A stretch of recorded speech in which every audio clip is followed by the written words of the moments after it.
Chapter 5. Your life is the mirror.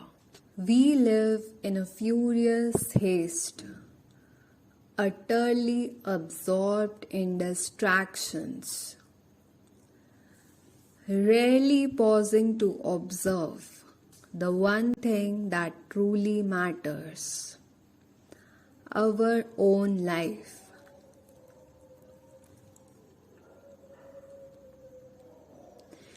Isn't it essential to relieve the mind of its constant preoccupations? To give it space, silence, and sincerity so it may finally see itself with clarity. Ask yourself, what exactly are you doing? And why?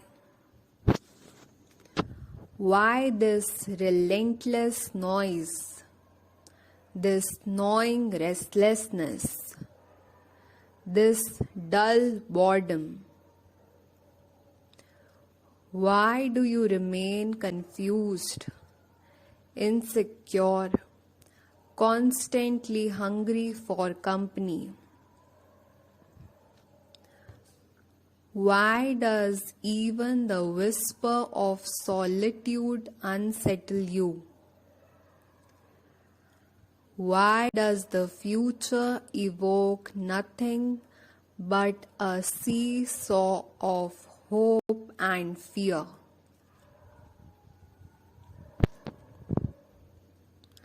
Have you ever truly loved? Do you even begin to understand what it means to live? These are not abstract philosophical riddles. These are urgent, concrete questions bleeding through your everyday life. Unless you are deeply asleep or constantly fleeing from yourself, these questions will arise. You have accepted a certain pattern as the norm. But why? Why not examine it with honesty and intelligence? Why not turn inward with the same sharpness you apply to the world? This is your life, your one fleeting, precious life. Observe it. Not through society's lens, not through the prism of borrowed values. Observe it with naked awareness. See what you chase, what you fear, what you compulsively repeat. No excuses, no drama, just direct perception. This is your deepest responsibility. And when the mind begins to observe itself truthfully, something shifts.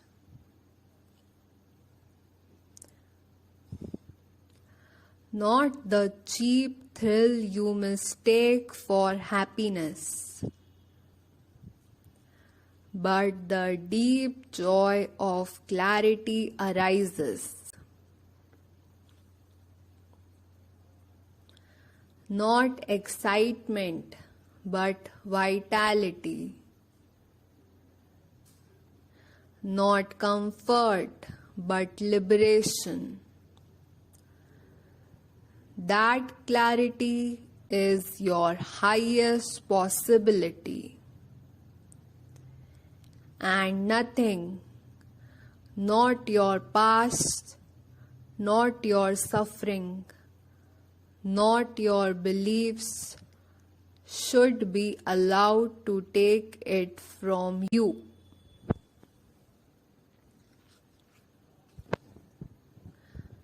The central idea of this chapter is observe your own life and you will know the truth. Chapter 6 Sleepwalking Through Life. Remember class 6. You were told, study hard, get good marks. Why? So your parents could boast to neighbors and relatives. And when you did not study, carrots were dangled. Do well, and we will buy you that toy. External motivation, external pressure, external rewards. Then came class 10. The story shifted. These marks will matter in job interviews. So you bent your back, memorized more textbooks.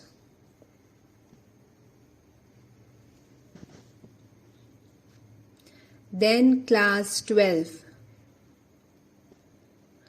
Critical year. Entrance exams. Your future depends on this. So again, you slogged, exhausted and afraid.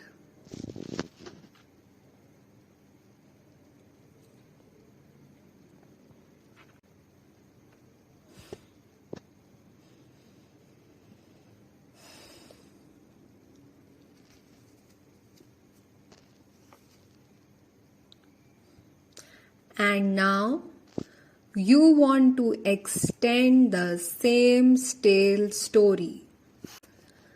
Just add another dreary chapter to the same predictable script. You have been a machine all your life, chasing numbers, marks, percentages, ranks.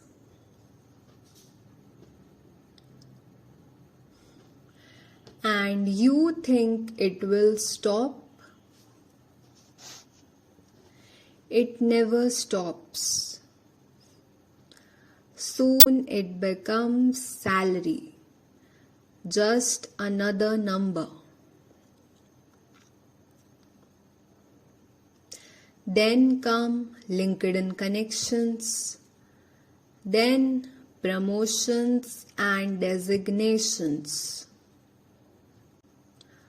or an ambitious startup.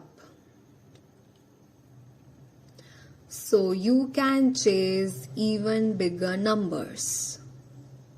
Then you build a house, start a family, plan retirement, all on pre-decided lines, all equally uninspired.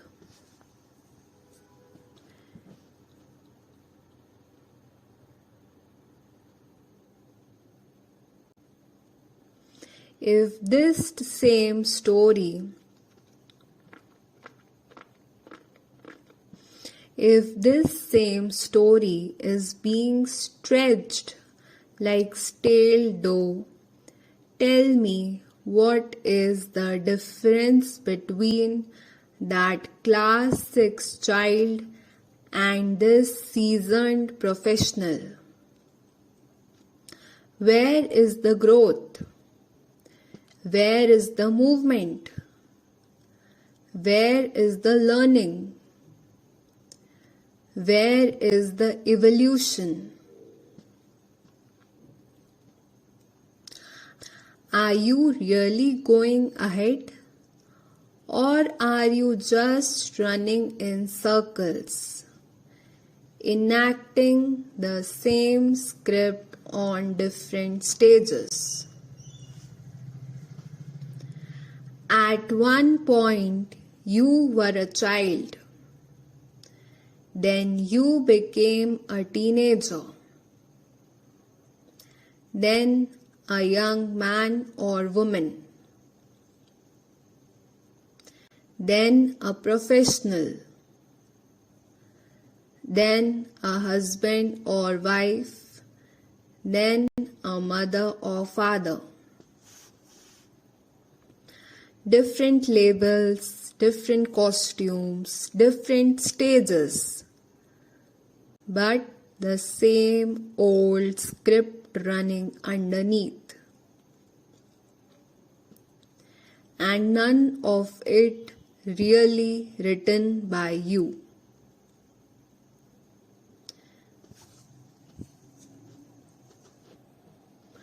You are acting, but do you even know why there is action? You are moving, but do you know where you are going? You are alive, but are you awake? Or are you just sleepwalking through life, repeating an old story that was never yours to begin with? Do you really know who you are? The central idea of this chapter is man lives like a machine, programmed, predictable, and unconscious. What makes it worse is the illusion that we are choosing freely. See how deeply scripted your actions are, how borrowed your motivations. In that honest seeing, something real begins.